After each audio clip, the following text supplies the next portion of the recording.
After being just minutes away from playing for a Super Bowl and cementing themselves as one of the most feared defenses of all time, Sacksonville has completely fallen apart just 5 years later, and it's completely unreal to see that the Jaguars' current defense doesn't even feature a single player from their amazing 2017 season. So what happened? Here is the timeline of how the Jaguars ruined Sacksonville. 2014. On the heels of a season that saw the Jaguars hire a new everything and finish 4-12 after an abysmal 8-game losing streak to start the season, they parted ways with the face of their organization for over the last decade when running back Maurice Jones-Drew signed with the Oakland Raiders in free agency. But the Jaguars didn't just save their money. Instead, they decided to spend upwards of $80 million in free agency. Zane Beadles, Chris Clemens, and Evander Hood being the most notable. On March 11th, the Jaguars traded quarterback Blaine Gabbert to the San Francisco 49ers in exchange for a 6th-round pick, leaving a void at the quarterback position. In the 2014 NFL Draft, the Jaguars selected great players throughout the weekend, but the talk of the town was when they selected Blake Bortles number 3 overall, officially making him the new face of their franchise. Heading into the organization's 20th season in the NFL, the Jaguars had the easiest schedule in the entire league, and somehow only managed to win 3 games over the season. Probably because rookie quarterback Blake Bortles forgot which team he played for often and threw 17 total interceptions. He was also sacked a league-leading 55 times, which certainly was stressful for him, and heading into the offseason, the Jaguars were praying for some type of development in year 2.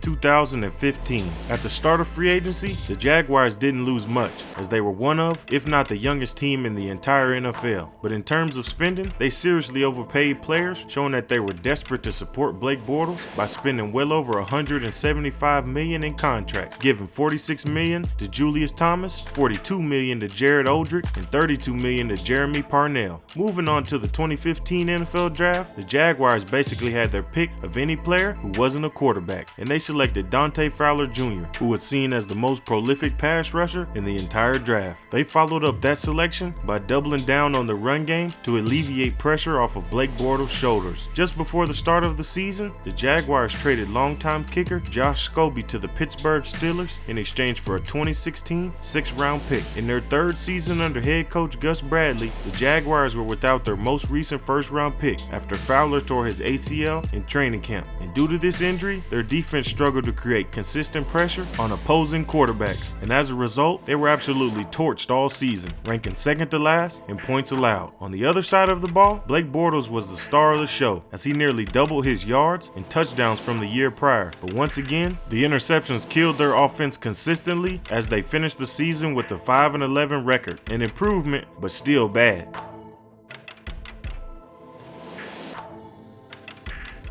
2016. After the season, the Jaguars basically released their entire 2014 free agency class in order to do what they do best, spend money. They spent well over $220 million in free agency, but it was money well spent this time, unlike the previous 2 seasons. Malik Jackson, Kelvin Beachum, and Tayshaun Gibson being the most notable. Heading into the draft, it was the world's worst kept secret that the Jaguars were all in on Jalen Ramsey if he was available at their selection, and luckily he was, as they drafted him number 5 overall. Their next 4 selections were also on the defensive side of the ball, and they were sure to be instant impacts to one of the worst defenses last season. At the start of the 2016 season, everyone was expected to see some type of improvement from the Jaguars after revamping their entire roster over the offseason. But sadly, Blake Bortles shut all that down immediately when he failed the entire team by continuing his turnover ways. And at this point, he went from being viewed as a gunslinger to just plain old blind, and the team doctors should have checked his eyesight before putting him back on the field. Bortles' terrible play resulted in head coach Gus Bradley being replaced by Doug Marrone for the last 2 weeks of the season. And while Marrone added a spark to the team, they still finished their 2016 campaign with a 3-13 record.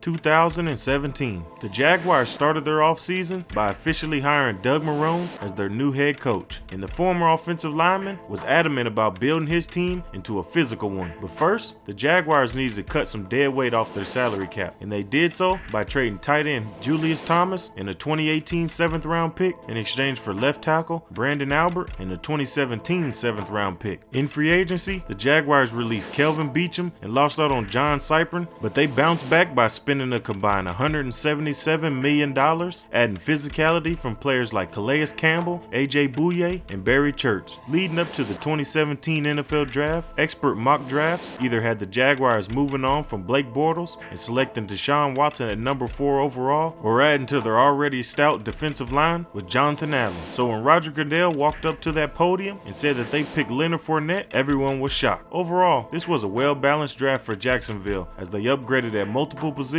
on both sides of the ball. To start off the season, no one, and I mean absolutely no one, expected the Jaguars to make the playoffs. Yeah, the defense would get better, but when Blake Bortles stopped throwing interceptions and a trade with the Buffalo Bills for defensive tackle Marcel Darius, it propelled them into a team that could potentially contend for a Super Bowl. Over the course of the season, the Jaguars' defense was the catalyst for their success due to leading the NFL in 5 statistical categories and being runner-up for another 5. And due to their historic ability to get to opposing quarterbacks, their fans gave their defense the nickname Sacksonville, which has been voted as the best defensive nickname of all time. Sacksonville, in the number 1 rushing offense, finished 10-6 and made the playoffs for the first time since 2007, bringing an end to one of the longest playoff droughts in the entire NFL. In the playoffs, the Jaguars hosted their first playoff game in nearly 20 years when they squared off against the Buffalo Bills, who were led by Tyrod Taylor. In this game, the Jaguars defense harassed the Bills all day and forced 3 turnovers, which allowed their offense to coast to an easy win of 10-3. In the divisional round, it was a battle of the nicknames, as Sacksonville was getting shredded by the Killer Bees all game. But it must have been opposite day, because Blake Bortles was in a duel with a future Hall of Famer in Big Ben, and he was holding his own. Ultimately, the Jaguars were able to fend off the Steelers' late game rally and won 45-42. In a rematch of the 1996 AFC Championship, the Jaguars were up against Goliath and the New England Patriots. But just like David, they weren't afraid and walked right into Foxborough and harassed Tom Brady all night. But a late game rally by the Patriots was their demise, as Sacksonville's season ended 20-24.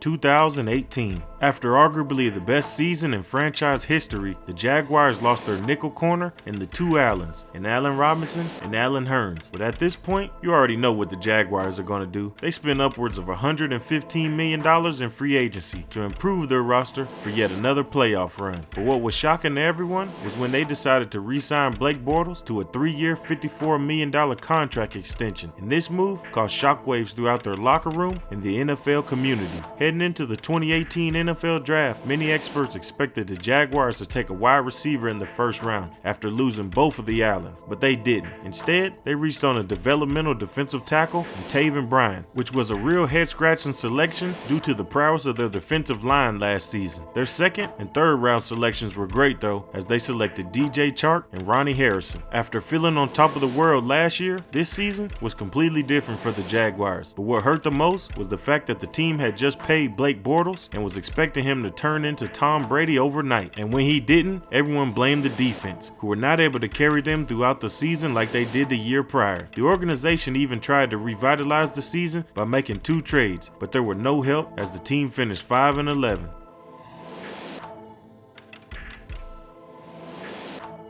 2019. Just 1 season later, the nickname Sacksonville was already in the past after the team lost a multitude of players, the most notable being the quarterback Blake Bortles, who they immediately replaced with former Super Bowl MVP Nick Foles. Leading into the draft, the Jaguars' offensive line needed some immediate help, but they decided to draft a versatile edge rusher in Josh Allen in hopes that they could revitalize that 2017 season. For the remainder of the draft, they did well drafting value and even landed a steal in Jawan Taylor, who was projected as a top 10 first-round selection. At the start of the season, their superstar cornerback in Jalen Ramsey was unhappy with the way the organization was treating him. He felt as if they didn't value him after not offering him a contract extension. In addition to a disgruntled superstar, their new quarterback Nick Foles broke his collarbone in the first game of the season in the first quarter. And while rookie quarterback Gardner Minshew started to play well, the team was still dealing with the disgruntled Ramsey, who began to basically sit out of games until they traded him to the LA Rams in exchange for 2 first-round picks and a 4th rounder. After this move, the defense completely fell apart and the team just rode the Minshew Mania roller coaster to a 6-10 finish.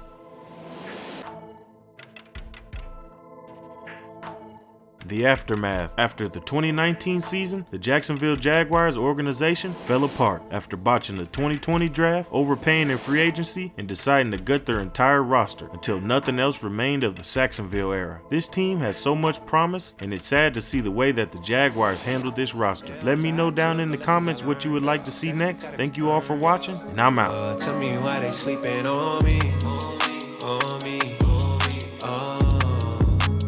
Tell me